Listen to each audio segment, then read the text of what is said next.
सुप्रभात विद्यार्थियों। मैं अमित कुमार सिंघल, टीजीटी हिंदी, केंद्रीय विद्यालय दिरांग। विद्यार्थियों, कल हमने राम वृक्ष बेनीपुरी द्वारा रचित बाल गोविंद भगत पाठ पढ़ा था और हम शिक्षण सहायक सामग्री है जो हमारे पास सपोर्टिंग मटेरियल है उसमें से हम ये पाठ पढ़ रहे हैं। हमने ये पाठ पहले पढ़ लिए थे। हमारे इन पाठों के यहाँ पढ़ने का उद्देश्य ये है कि आपका एक तो आपकी पुनरावृत्ति हो जाएगी, पाठों का रिवीजन हो जाएगा। दूसरा, इन पाठों को सहज रूप से समझने में आपको आसानी होगी। आप इनको और भी अच्छी तरीके से समझ पाओगे और बार बार इन पाठों के संपर्क में रहोगे तो आपको ये पाठ जल्दी याद हो जाएंगे। तो आज हम इस लखनवी अंदाज पाठ में कुछ गद्यांश दिए गए हैं। उन गद्यांशों में से क्या क्या प्रश्न बनते हैं उनको हम आज इस वीडियो के माध्यम से हल करेंगे। तो चलिए देखते हैं। ये लखनवी अंदाज पाठ किसने लिखा है? यशपाल ने। और लखनवी अंदाज में सामंती वर्ग पर कटाक्ष किया गया है कि सामंती लोग दिखावे के लिए क्या क्या करते हैं और उनकी खोखली आदतों ने, उनके खोखली सामंती दिखावे ने किस कदर उनको बहका दिया है। तो चलिए देखते हैं। पहला गद्यांश है, आराम से सेकंड क्लास में जाने के लिए दाम अधिक लगते हैं। सेकंड क्लास में जाने के लिए क्या लगते हैं? दाम अधिक लगते हैं। दूर तो जाना ही नहीं था, भीड़ से बचकर एकांत में नई कहानी के संबंध में सोच सकने और खिड़की से प्राकृतिक दृश्य देख सकने के लिए सेकंड क्लास का ही ले लिया। सेकंड क्लास, लेखक ने सेकंड क्लास का क्यों लिया? लेखक ने सेकंड क्लास का टिकट इसलिए लिया क्योंकि एक तो नई कहानी के संबंध में सोचने का वक्त मिल जाता उसे और खिड़की से प्राकृतिक दृश्य देखने की सहूलियत रहती। गाड़ी छूट रही थी। सेकंड क्लास के एक छोटे डिब्बे को खाली समझकर जरा दौड़ उसमें चढ़ गई। अनुमान के प्रतिकूल यानी विपरीत। डिब्बा निर्जन नहीं था। निर्जन, जिसमें निर्जन का यहाँ देखो निर उपसर्ग है और जन मूल शब्द है। तो निर्जन का है जहाँ कोई जन नहीं रहता हो। तो लेखक का अनुमान था कि इसमें कोई नहीं होगा, लेकिन वहाँ अनुमान के प्रतिकूल क्या निकला? डिब्बा निर्जन न था। एक बर्थ पर लखनऊ की नवाबी नस्ल के एक सफ़ेद पोश, नवाबी नस्ल के, देखो लखनऊ की नवाबी, लखनऊ को नवाबों को शहर कहा जाता है। लखनऊ की नवाबी नस्ल के एक सफ़ेदपोश सज्जन बहुत सुविधा से पालथी मारे बैठे थे। क्या करे बैठे थे? पालथी मारे बैठे थे। सामने दो ताजे चिकने खीरे तौलिए पर रखे थे। ताजे खीरे कहाँ रखे थे? सामने दो ताजे खीरे तौलिए पर रखे थे। डिब्बे में हमारे सहसा कूद जाने से सज्जन की आंखों में एकांत चिंतन में विघ्न का असंतोष दिखाई दिया। यानी लेखक के आ जाने से उसके चिंतन में विघ्न पड़ गया, बाधा पड़ गई। विघ्न यानी बाधा। तो उसके चेहरे पर क्या दिया? असंतोष दिखाई दिया। हो सकता है यह भी कि कहानी के लिए सूझ की चिंता में हो या खीरे जैसी अपदार्थ वस्तु का शौक करते देखे जाने में संकोच में हो। यानी या तो ये हो सकता है कि वो कहानी की सूझ की चिंता में हो या खीरे जैसी अपदार्थ वस्तु का शौक करते देखे जाने में संकोच में हो। पहला प्रश्न है, सेकंड क्लास, लेखक सेकंड क्लास के डिब्बे में क्यों यात्रा कर रहे थे? क्योंकि एकांत में नई कहानी के संबंध में सोचने और खिड़की से प्राकृतिक दृश्य देखने के लिए उन्होंने इसमें यात्रा की थी। लेखक सेकंड क्लास के डिब्बे में इसलिए यात्रा कर रहे थे क्योंकि उनका अनुमान था कि सेकंड क्लास के डिब्बे में लेखक को एकांत मिल सकता है। और एकांत किस लिए चाहिए था? नई कहानी के संबंध में सोचने के लिए।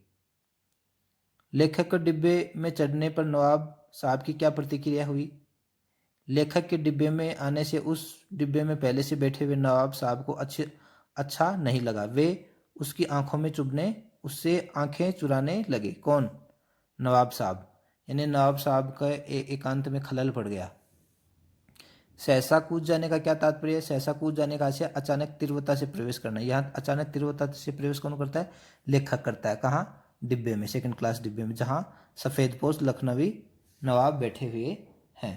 तो ये पद्य था, यहाँ तक गद्यांश था। अब दूसरे गद्यांश को देखेंगे। इसी में, ठाली बैठे कल्पना करते रहने की पुरानी आदत है। किसको? लेखक को। लेखक कौन है? यशपाल। नवाब साहब की असुविधा और संकोच के कारण का अनुमान लगाने लगे संभव है नवाब साहब ने बिल्कुल अकेले यात्रा कर सकने के अनुमान में किफ़ायत के विचार से सेकंड क्लास का टिकट खरीद लिया हो और अब गवारा न हो कि शहर का कोई सफ़ेदपोश उन्हें मंझले दर्जे में सफ़र करता देखे। यानी किफ़ायती सस्ता जानकर उसने सेकंड क्लास का टिकट ले लिया, किसने? सफ़ेदपोश लखनवी नवाब ने। और बाद में कोई शहर का आदमी देख रहा हो तो उसे अच्छा नहीं लग रहा हो कि एक सफ़ेदपोश उन्हें मंझले दर्जे में सफ़र करता देखे। अकेले सफ़र का वक्त काटने के लिए ही खीरे खरीदे होंगे और अब किसी सफ़ेदपोश के सामने खीरा कैसे खाए? अब किसी सफ़ेदपोश के सामने खीरा कैसे खाएं? हम कनखियों से, या अब किसी के सामने सफ़ेदपोश खीरा कैसे खाएं, ये होगा यहाँ। हम कनखियों से नवाब साहब की ओर देख रहे थे। नवाब साहब कुछ देर गाड़ी की खिड़कियों से बाहर देखकर स्थिति पर करते रहे। ओह वाह! नवाब साहब ने सहसा हमें संबोधन किया। आदाब अर्ज जनाब, खीरे का शौक फरमाएंगे? नवाब साहब का सहसा भाव परिवर्तन अच्छा नहीं लगा। भांप लिया, आप अशराफ का गुमान बनाए रखने के लिए हमें भी मामूली लोगों की हरकत में लथेड़े लेना चाहते हो। जवाब दिया, शुक्रिया किबला, शौक फरमाइए। लेखक को कौन सी पुरानी आदत थी? खाली बैठे कल्पना करने की, रहने की पुरानी आदत थी। वे ऐसे ही खाली बैठे अपनी रचनाओं के विषय वस्तु खोजते रहते थे। नवाब साहब ने संवादहीनता को दूर करने के लिए क्या किया? नवाब साहब ने संवादहीनता को दूर करने के लिए लेखक को खीरे खाने का प्रस्ताव दिया। क्या क्या दिया कि और नवाब साहब ने सहसा में संबोधन किया, आदाब अर्ज जनाब, खीरे का शौक फरमाएंगे? ये किया। सफेद पेश से क्या तात्पर्य है? सफेद पोश का आशय भद्र पुरुष से है। भद्र पुरुष जेंटलमैन जो सफेद सफेद कपड़े पहन रखे हैं। तीसरा गद्य है इसमें, लखनऊ स्टेशन पर खीरे बेचने वाले इसका तरीका जानते हैं। ग्राहक के लिए जीरा मिला नमक एवं मिर्च की पुड़िया भी हाजिर कर देते हैं। यानी खीरे के साथ साथ वो क्या बेचते हैं? जीरा मिला नमक, मिर्च की पुड़िया में हाजिर कर देते हैं। नवाब साहब ने बड़े करीने से खीरों की फांकों पर जीरा नमक और लाल मिर्च की सुर्खी बुरक दी। उनकी प्रत्येक भाव स्फुरन से स्पष्ट था कि उनका मुख खीरे के रसास्वादन की कल्पना से प्लावित हो रहा था। प्लावित यानी डूबना, आनंद में मग्न होना। रसास्वादन, उनका मुख खीरे के रसास्वादन की कल्पना से प्लावित हो रहा था। हमें कनखियों से देखकर सोच रहे थे कि मियाँ रईस बनते हैं, लेकिन लोगों की नज़रों से बच सकने के ख्याल में अपनी असलियत पर उतर आए हैं। लोगों की नज़रों से बच सकने के ख्याल में अपनी असलियत पर उतर आए हैं। नवाब साहब ने एक बार फिर हमारी ओर देख लिया।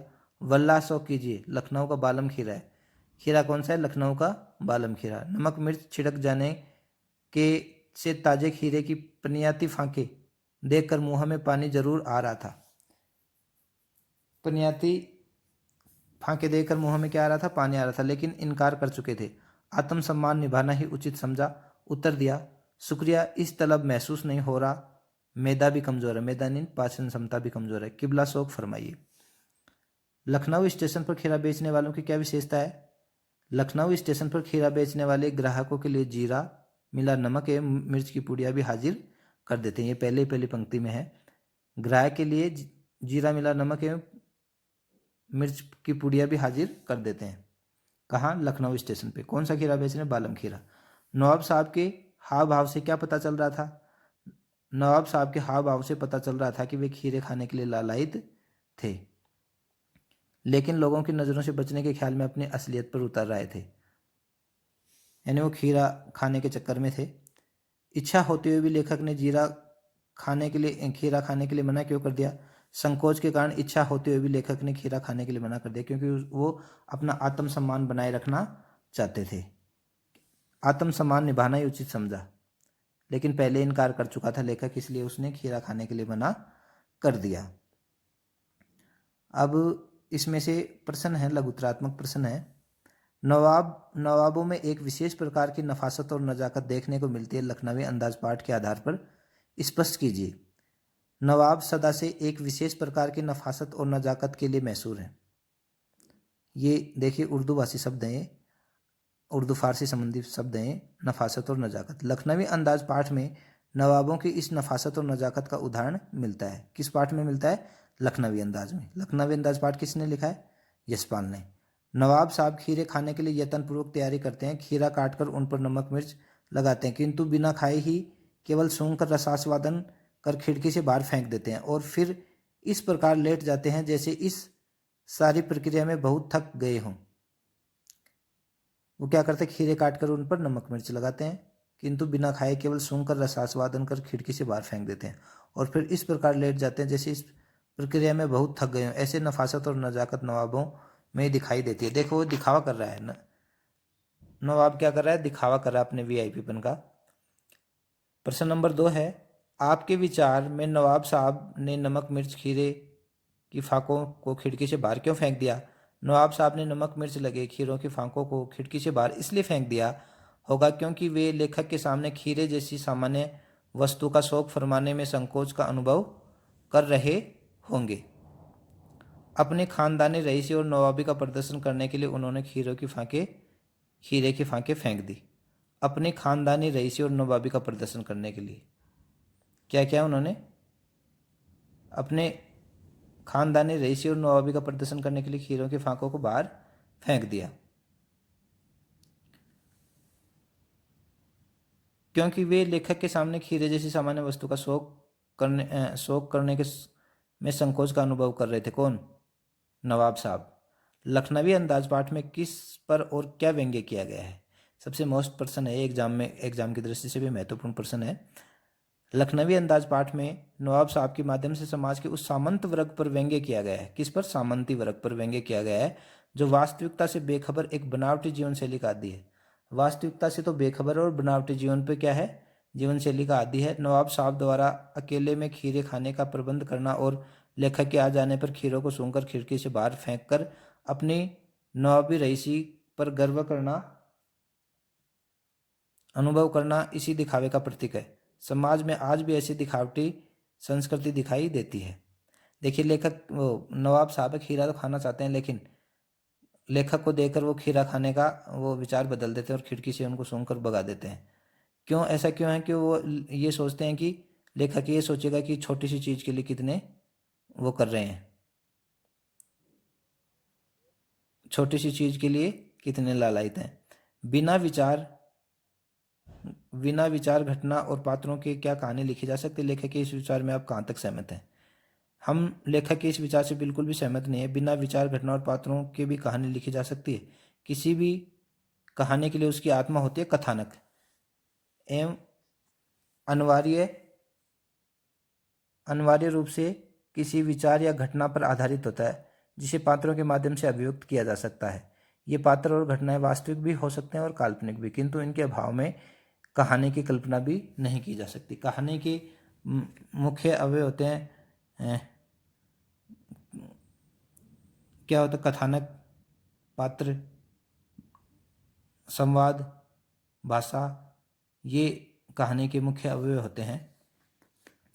कथोपकथन, चरित्र चित्रण, कथानक, विषय वस्तु, है ना, ये कहानी की मुख्य अवयव होते हैं। तो विद्यार्थियों, आज हमने लखनवी अंदाज पाठ पढ़ा सहायक सामग्री के माध्यम से। मुझे आशा है कि आपको ये वीडियो पसंद आएगा और बहुत ही सरल ढंग से इन गद्यों के माध्यम से आपको समझाया गया है। ये पाठ के ही गद्यांश है और इन्हीं में से प्रश्न बन के उत्तर दिए जा रहे हैं। तो आप इस पाठ को समझने के लिए वीडियो ज़रूर देखेंगे। आशा है कि आपको ज़रूर फ़ायदा मिलेगा। जय हिंद, नमस्कार।